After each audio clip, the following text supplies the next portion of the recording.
En un minuto más comenzamos. Les recordamos que estamos arrancando el diálogo número 2, infraestructura urbana más segura, experiencias locales sobre urbanismo táctico. Bienvenidas y bienvenidos todos.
Muchas gracias, Rocío.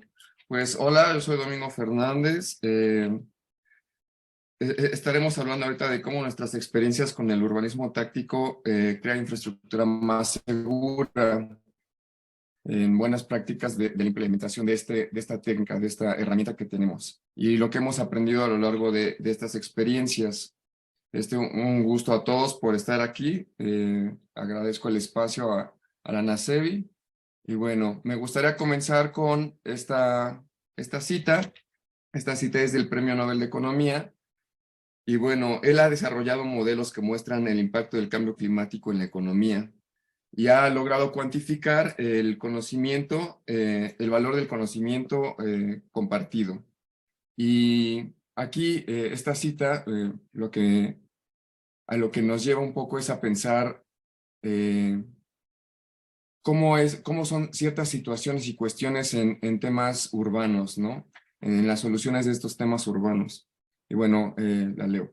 A nivel más básico, la economía crece cuando las personas cuentan con el conocimiento para combinar los recursos de una nueva manera, haciéndolos valiosos.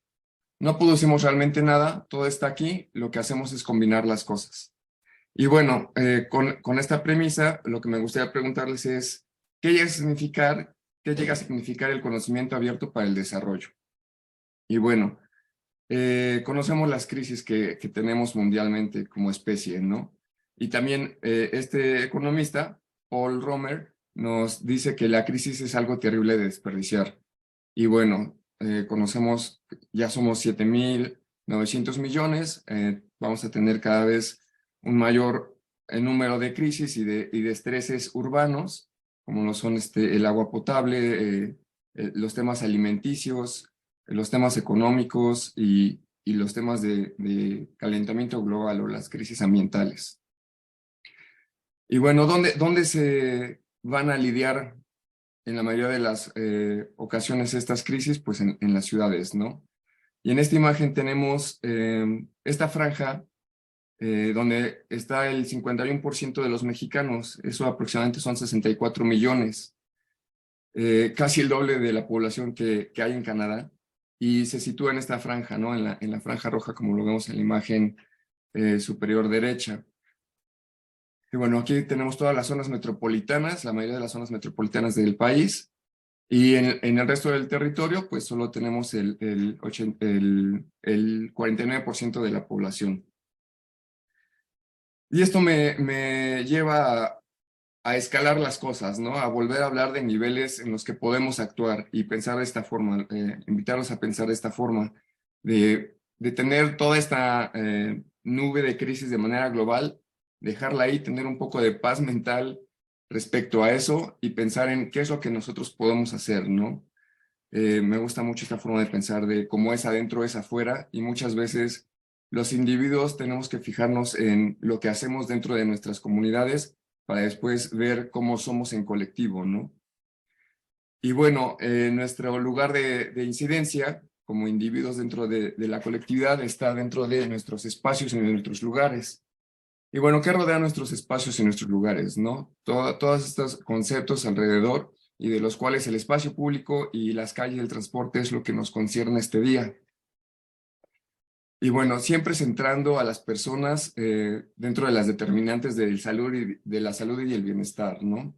Tenemos todos estos ecosistemas, como lo son desde nuestro estilo de vida hasta los entornos naturales en los que el aire y el agua influyen y hasta donde pueden modificar nuestras estabilidades, ya sean naturales, físicas, como los edificios o los lugares, o nuestras actividades, ¿no?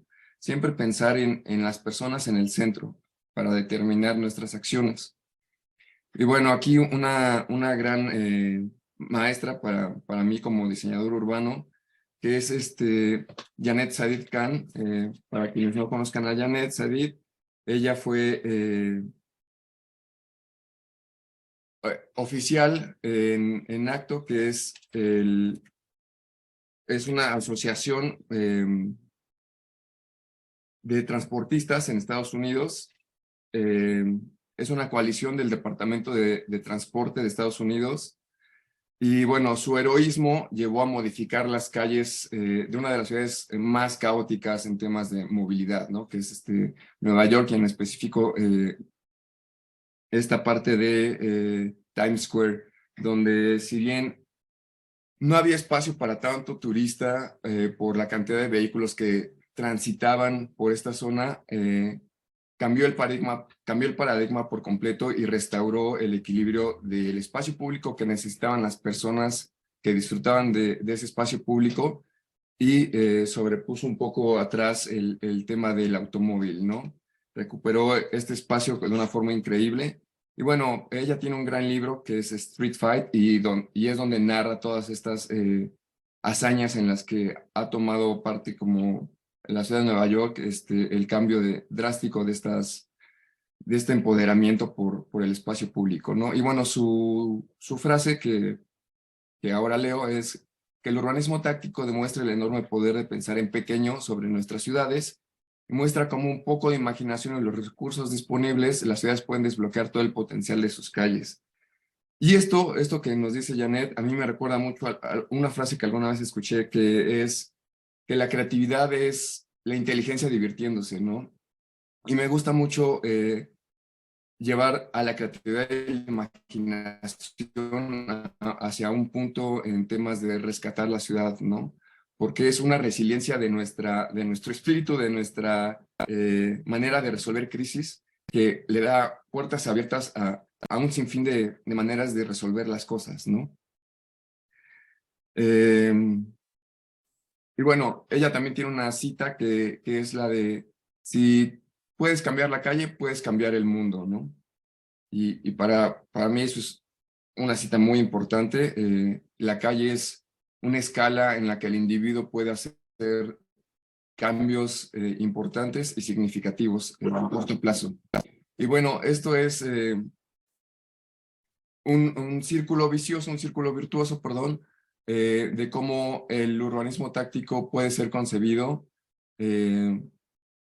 Arriba tenemos a los tomadores de decisiones, y abajo, de una forma piramidal y más grande, están los grupos organizados, las organizaciones vecinales y, bueno, los ciudadanos, ¿no? Y a los costados tenemos a la parte técnica, y a la parte, por así decirlo, económica, ¿no? Que son los desarrolladores, emprendedores, comerciantes y, bueno, de otro lado, artistas, diseñadores y firmas de abogado.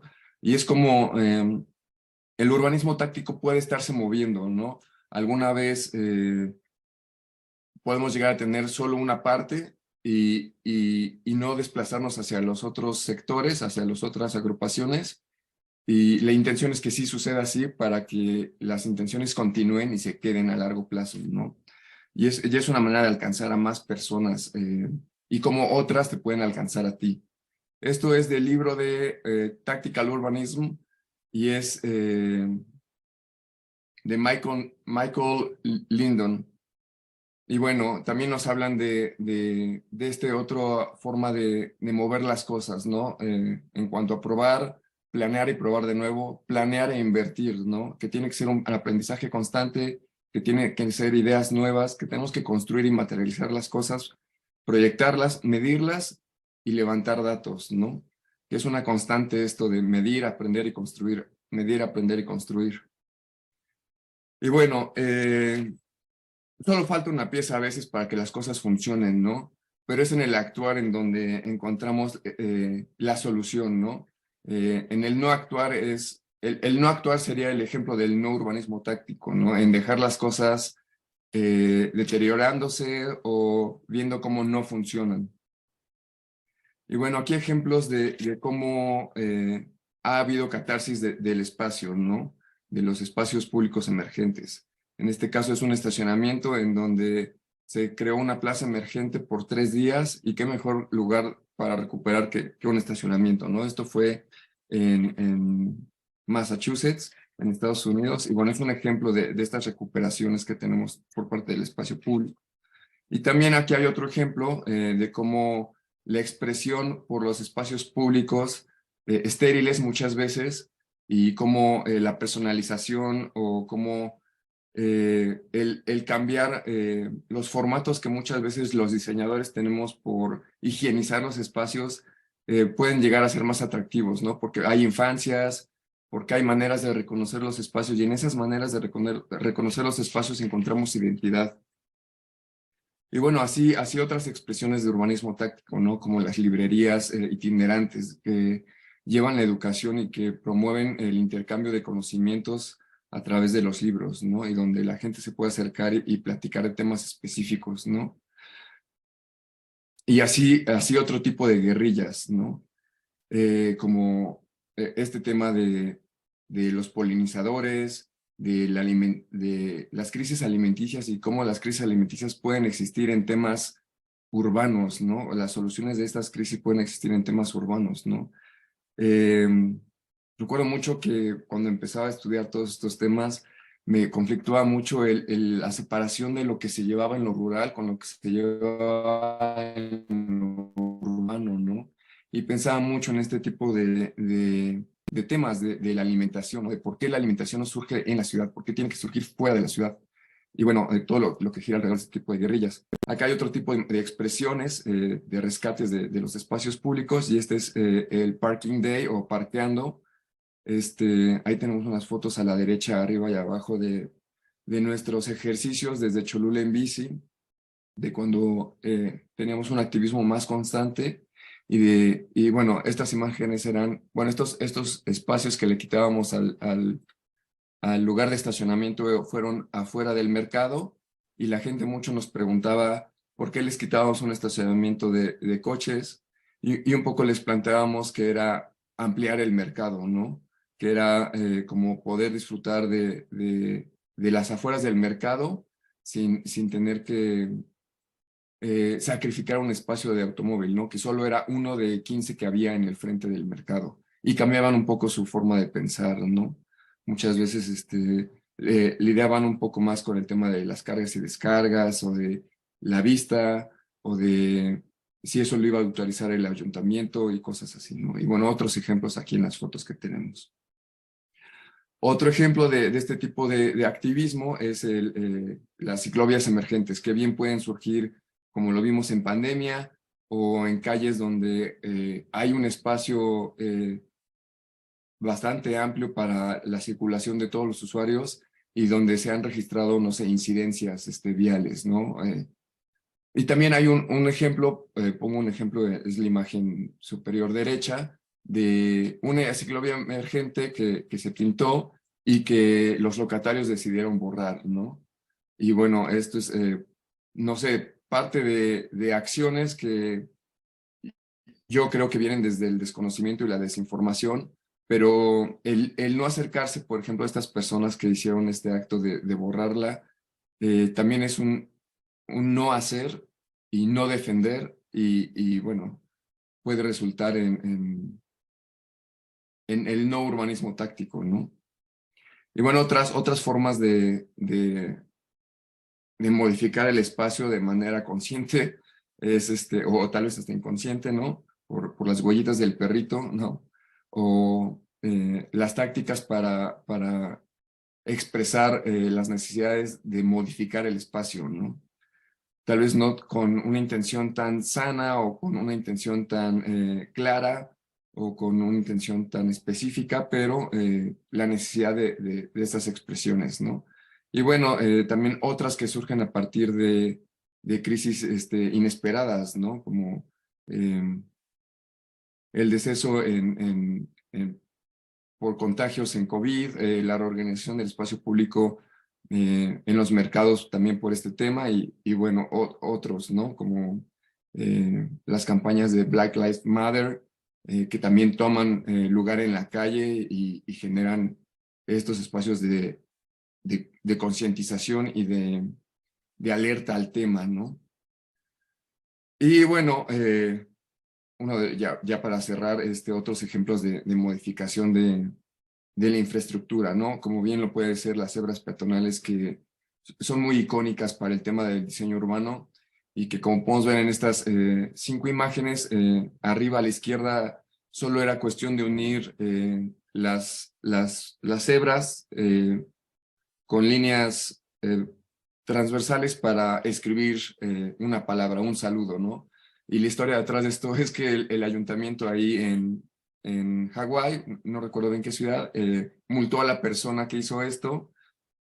Y bueno, así como tenemos ese ejemplo de este tomador de decisión que decidió multar a una persona por ser un tanto creativa y modificar su espacio, en las imágenes del lado derecho tenemos como una alcaldesa decide pintar las cebras en colores por la diversidad sexual y llega un grupo que está en contra de eso, las pinta y luego llega otro grupo que respeta eso y pinta en el inter de las blancas las de colores, ¿no? Y bueno, en la otra, un barrio completamente eh, empoderado por la diversidad sexual en Seattle, que ha normalizado este tipo de infraestructura y creo que es hasta con pintura termoplástica, ¿no? Entonces son como todos estos contrastes en los que las expresiones pues son válidas, ¿no? Otro ejemplo, ya también creo que este es el último, una disculpa, es el cómo las infancias nos piden y nos exigen esos espacios que siempre han sido de gran bandera, como lo es la calle, para hacer, ¿no? Para habitar, para disfrutar, y que no está en otra cosa, ¿no? Solo es un entorno seguro para que ellos en su imaginación y en su creatividad jueguen, ¿no? Y aquí hay varias imágenes.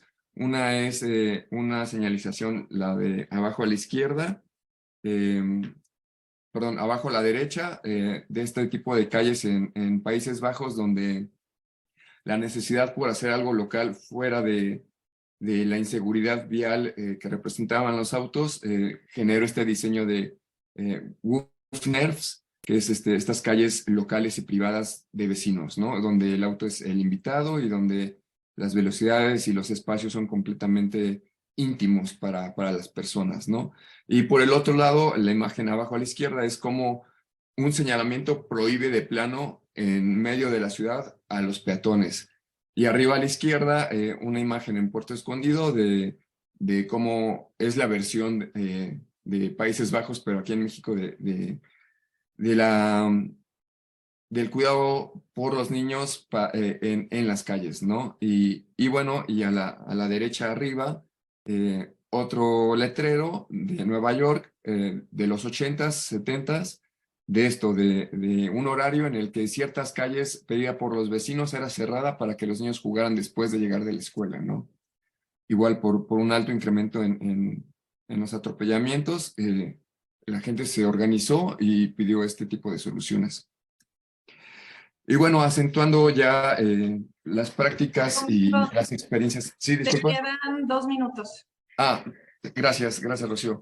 Y ya aterrizando esto en las experiencias locales, bueno, tengo estas 3 recientes, bueno, no recientes, pero las más importantes, que son una calle aquí en la ciudad de Puebla, un grupo de cruceros en la Ciudad de México, en la Condesa, y 2 cruceros en Mérida, ¿no? Y bueno, en la 24 Sur, aquí en Puebla, las circunstancias que se dieron para resolver fue un crucero muy amplio, demasiado amplio, donde la gente recorría demasiada distancia para poder cruzar de un lado a otro, y se dieron estas soluciones en las que se redujo al máximo con dieta de vía al automóvil, y se abrieron estas sendas peatonales, estos pasos peatonales para resolver el tema, ¿no? Y bueno, así es como se fue dando toda esta reorganización del espacio, donde era más clara la lectura de por dónde tienes que cruzar. Y algo curioso aquí es que de inmediato la gente empieza a empoderarse y a utilizar esos espacios, ¿no? Como lo podemos ver en estas imágenes. Y después, en Mérida, en el barrio de Santa Isabel, igual se intervinieron estos cruceros. Las calles eran demasiado amplias, todo esto por el tema de la traza urbana. Los fundamentos era también un tema de pandemia, donde la movilidad que se buscaba era algo de sustentabilidad, temas de salubridad, de seguridad, y todo desde el desarrollo comunitario. Aquí hubo un acercamiento muy importante con los vecinos, hubo entrevistas, hubo talleres. Fue como un tema más aterrizado desde la comunidad y que surgía desde la comunidad, ¿no? Los niños fueron clave importante para entender cuáles eran los puntos más críticos, ¿no? Ellos conocen su barrio, y lo importante de aquí era escucharlos, ¿no? Y bueno, el tercero es en La Salle. En La Salle se juntaron y se capacitaron a los estudiantes, a más de 500 estudiantes. Ellos fueron los que en unos días intervinieron los espacios de manera muy contundente y muy rápida, y bueno, delimitaron en la mayoría de las interacciones orejas y chicanas para disminuir los pasos peatonales, ¿no? Y hacer más seguro todo este entorno alrededor de la universidad. Y bueno, aquí hay una foto con unos cuantos estudiantes. Y bueno, un cuarto ejemplo fue una delimitación en un polígono aquí en Puebla de cruceros inseguros, donde hay... Domingo, Sí. se te acaba tu tiempo. Ok, está bien, una disculpa. Creo que me extendí un poco con el principio, pero bueno, así es como ha habido este tema de intervenir de manera táctica puntos de inseguridad como son los cruceros por el